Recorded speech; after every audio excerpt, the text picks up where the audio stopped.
చంద్రబాబు గారికి అంటే కష్టం ఉన్నా యోగ్యం అయితే ఉంటది అని చెప్పారు. సో అనుకున్నట్టుగానే చంద్రబాబు గారికి యోగ్యం దక్కింది. సో మరి ఈ సంవత్సరం మీనరాశి వారికి కొంచెం కష్టం ఉంటుంది అంటున్నారు. మరి చంద్రబాబు గారికి ఏ విధంగా ఉండబోతుంది? చంద్రబాబు గారు, చంద్రశేఖరరావు గారు కానీ వీళ్ళందరూ చెమ్మనేటువంటి అక్షరాలన్నీ మీనరాశిలోనే ఉంటాయి. సో మీనరాశిలో ఉన్నటువంటి సంవత్సరంలో చంద్రబాబుకి యోగం ఉంది, చంద్రశేఖరరావుకి యోగం లేదని చెప్పాను. ఎందుకు అంటే ఏజ్ డిఫరెన్స్ వచ్చినప్పుడు దశలు మారిపోతాయి. వాళ్ళిద్దరూ ఒకే నక్షత్రం ఉండొచ్చు కాక. చిత్రంగా ఏంటంటే చంద్రశేఖరరావు గారిది, చంద్రబాబు గారిది ఈ నెట్లో చూపించే దాని ప్రకారం ఇద్దరు కర్కాటక రాశిలో ఉన్నారు, ఇద్దరు పేరుని బట్టి మీన రాశిలో ఉన్నారు. మరి ఇద్దరికి ఒక యోగాలు వచ్చాయా? రాలేదు. చంద్రబాబు గారు 24 మే దగ్గర నుంచి ఆయన టైం, అంటే మార్చి నుంచి ఆయన టైం మారిపోయింది. మార్చి ఏప్రిల్ నుంచి అంచెలంచెలుగా బ్రహ్మాండంగా వచ్చేసాడు. చంద్రశేఖరరావు గారికి దానికి ముందే దెబ్బతిని బాగా ఇబ్బంది పడ్డాడు. దానికి ముందు చంద్రబాబు గారికి కూడా ఆటుపోట్లు తగిలాయి, కానీ ఈయన జైల్లో పెట్టారు, ఈయనేమో అధికారాన్ని కోల్పోయాడు. అంటే ఇద్దరికి మైనస్లు జరిగాయి. ఆయన జైల్లో పెట్టారు, అది ఆయనకి ప్లస్ అయింది, అడ్వాంటేజ్ చంద్రబాబు గారు. చంద్రశేఖరరావు గారు గవర్నమెంటే కూలిపోయింది. సో ఇక్కడ ఏజ్ గ్యాప్, అంటే వాళ్ళిద్దరి మధ్య ఉన్న ఏజ్ గ్యాప్ను బట్టి, నక్షత్రాలు కొంత మారడం బట్టి, దశల్లో మార్పులు కూడా మార్పు వచ్చినందువల్ల వాళ్ళకి అటువంటి ఫలితాలు వస్తాయి. ఇప్పుడు చంద్రబాబు, చంద్రశేఖరరావు గారు ఇద్దరు మీన రాశిలో ఉన్నారు.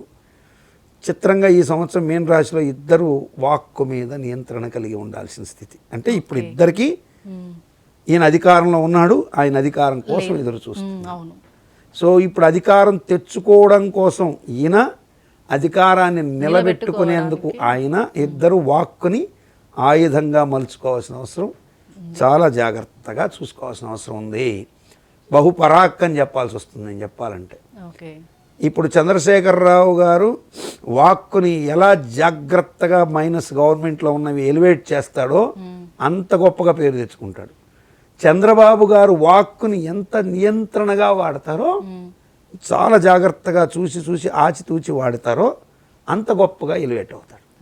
సో ఇద్దరికి వాక్ స్థానం మీద శని దృష్టి ఉండగా, ఈ యొక్క ఏలినాడు శని ప్రభావం, జన్మశని స్టార్ట్ అవ్వంగా ఇద్దరికి జన్మశనితో ఉగాది మొదలైంది. కాబట్టి ఈ సంవత్సరం వీళ్ళు చాలా జాగ్రత్తగా ఉండాలి. వీళ్ళకి ప్రతినాయకుల గురించి కూడా మనం మాట్లాడుకుందాం. ఇక్కడ ప్రతినాయకుడికి వచ్చినప్పుడు తెలంగాణలో రేవంత్ రెడ్డి గారు అవుతారు, ఆంధ్రాకి వస్తే జగన్మోహన్ రెడ్డి గారు అవుతారు.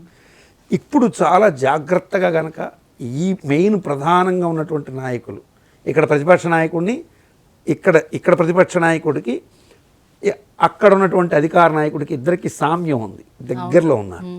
సో కాబట్టి ఖచ్చితంగా ఇద్దరు వాక్కుని కనుక జాగ్రత్తగా పెట్టుకొని, మాటలు పేర్చి కానీ జాగ్రత్తగా కనుక వెళ్ళారా, ఆయన సేఫ్ సైడ్లో పడతాడు, ఈయన మా అధికారానికి సోపానం వేసుకుంటాడు.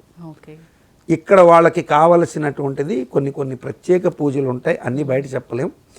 సో లాస్ట్ టైం నేను కొంతమంది మిత్రులు, కేసీఆర్ గారికి చాలా దగ్గర మిత్రులు నా దగ్గరికి వస్తే నేను ఒక పేరుని మీద ఉదహరించి వాళ్ళకి చెప్పాను, ఈ పేరు వల్ల ఈయన ఇబ్బంది పడతాడు చంద్రశేఖరరావు గారు అని. వాళ్ళ బంధువు ఎవరో నా దగ్గరకు ఒక అతను వచ్చారు, వచ్చి ఎవరో తీసుకొని వస్తే మీరు కేసీఆర్ది ఓడిపోతాడని ఇంత ముందుగా ఎట్లా చెప్పారు ఏదో అడిగాడు. అన్నీ చెప్పాను, నేను ఇలాగే చెప్పాను, ఆయన జాతకం చూసి ఆయన నిజమైన డేట్ ఆఫ్ బర్త్ ఉంటే ఇంకా యాక్యురేట్గా కూడా చెప్పుకున్నామని. సో పిటి ఆయన కలవాలని నేను అనుకోలేదు, నన్ను కలవాలని ఆయన అనుకోవాలి.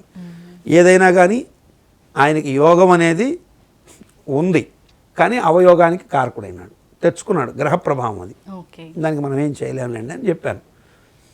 చంద్రబాబు గారికి ఎవరి సహాయం, నిజం చెప్పాలంటే నేను లాస్ట్ టైం చెప్పాను, చంద్రబాబు గారికి బీజేపీ సపోర్టు, జనసేన సపోర్టు కూడా అవసరం లేకపోయినా గెలిచుండేవాళ్ళు. కాకపోతే ఆ మెజార్టీ 100కు లోపల ఉండేది. ఇప్పుడు 130 సీట్లు ఏదో వచ్చాయి, అంత ఉండవు, 100 ఉండేవి. జనసేన ఇంకొంచెం పుంజుకొని ఉండేది, బీజేపీ కొన్ని తెచ్చుకొని, వాళ్ళిద్దరు మిత్రపక్షంగా వెళ్ళి ఉంటే వైఎస్ఆర్సీపీ ఇంకొంచెం సీట్లు పెరిగి ఉండేవి.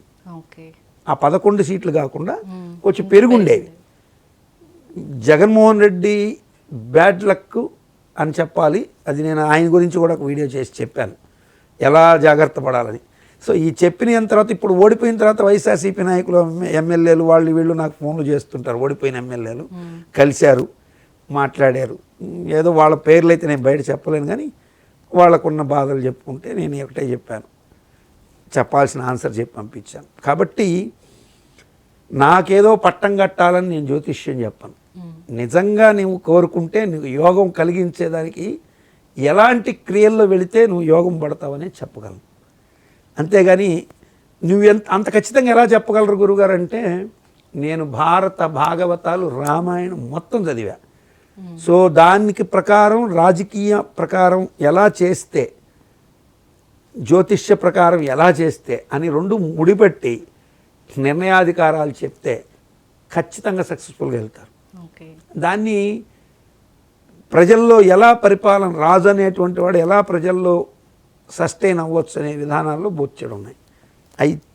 దానికి మనం చెప్తే వీళ్ళు తీసుకోరు. వైఎస్ఆర్సీసీపీ పెద్దలు కావచ్చు, కాంగ్రెస్లో ఉన్న పార్టీలో కొంతమంది కావచ్చు, టీఆర్ఎస్లో ఉన్నవాళ్ళు కావచ్చు, కొంతమంది కలిసిన వాళ్ళకి నేను ఎందుకయ్యా, వాళ్ళకి యోగం లేనప్పుడే నన్ను కలవరు, యోగం ఉంటే నన్ను కలిసి ఉంటారు కదా, కాబట్టి వాళ్ళు కలవాలని నేను కూడా అనుకోవట్లే, నాకు అదనపు భారం అవసరం లేదని చెప్పాను. చంద్రబాబు, చంద్రశేఖరరావు మీనరాశిలో ఉన్న ఇద్దరు వాక్కుని ఎలా వాడుతారనేది వాళ్ళ విజ్ఞతకు వదిలేద్దాం.